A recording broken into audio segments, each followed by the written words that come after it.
काल काहीतरी भुजबळ साहेबांना क्लीन चिट मिळाली.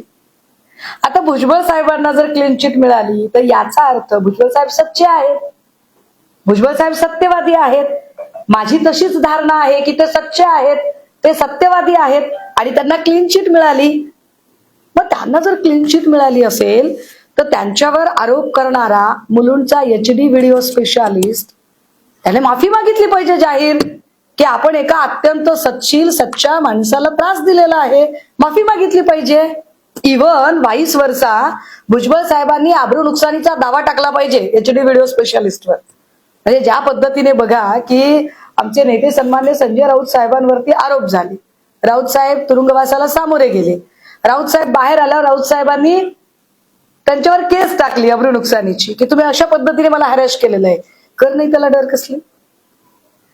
पण तुम्ही जर नीट बारकाईने बघितलं तर भावना गवळी असतील, यशवंत जाधव असतील, हसन मुश्रीफ असतील, अजितदादा असतील, भुजबळ साहेब असतील, कुणीही यांच्याकडे गेलेला कुठलाही अशोकराव चव्हाण असतील, इथले पण खूप जण गेले असतील, फार धुतल्या तांदळाचे सगळे खूप जण गेले असतील. ह्याच्यातल्या कुठल्या माणसाने त्याला क्लीन चिट मिळाल्यानंतर म्हणजे मी निर्दोष आहे हे सिद्ध झालं, त्यानंतर असा कोण बाईचा लाल आहे, एक राऊत साहेब वगळले तर, की ज्याने भाजपवर आमच्यावर तुम्ही खोटे नाटे आरोप केले म्हणून भाजपवर ज्याने अब्रू नुकसानीचा दावा टाकला असेल बरं? Not a single example, not only in Maharashtra, in all over India एक असं एक्झाम्पल नाही की जो त्याला नडेल आणि त्याच्यावर केस टाकेल. अर्थात तिकडे अरविंद केजरीवालजी आहेत, ममता बॅनर्जी आहेत, ही काही फ्रंटवर लढणारी लोक आहेतच, सन्मान्य अपवाद आहेत.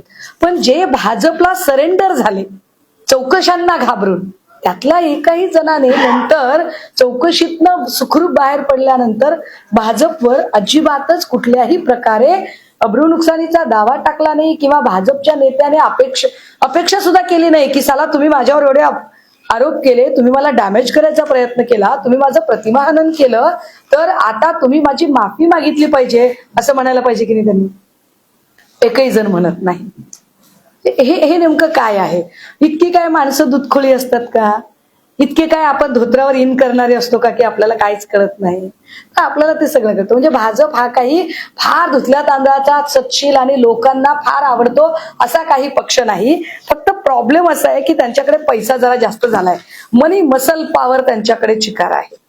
पण या मनी मसलला उत्तर द्यायला आमच्याकडे मेंटल पॉवर नक्की आहे आणि आम्ही ते ताकदीने लढू शकतो.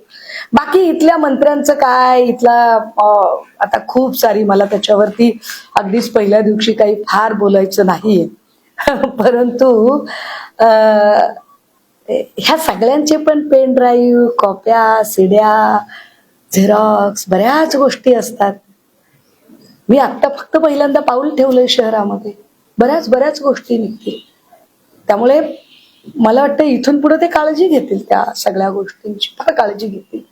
मी सगळ्या पत्रकार महोदयांना, मी फार नम्र माणूस आहे, मी लहान आहे, मी सामान्य आहे, मी काय लय झांकी पँकीवाला माणूस नाही, मी चळवळीतली आहे, मी सडापटिंग चळवळीतला कार्यकर्ता आहे.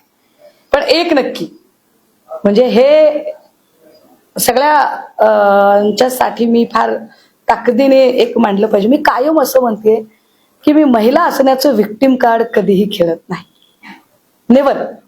माझं असं म्हणणं आहे की मी ज्या क्षेत्रात आली आहे तिथे तुम्ही मला इतरांच्या सारखी कार्यकर्ता म्हणून कन्सिडर करा. मी महिला आहे,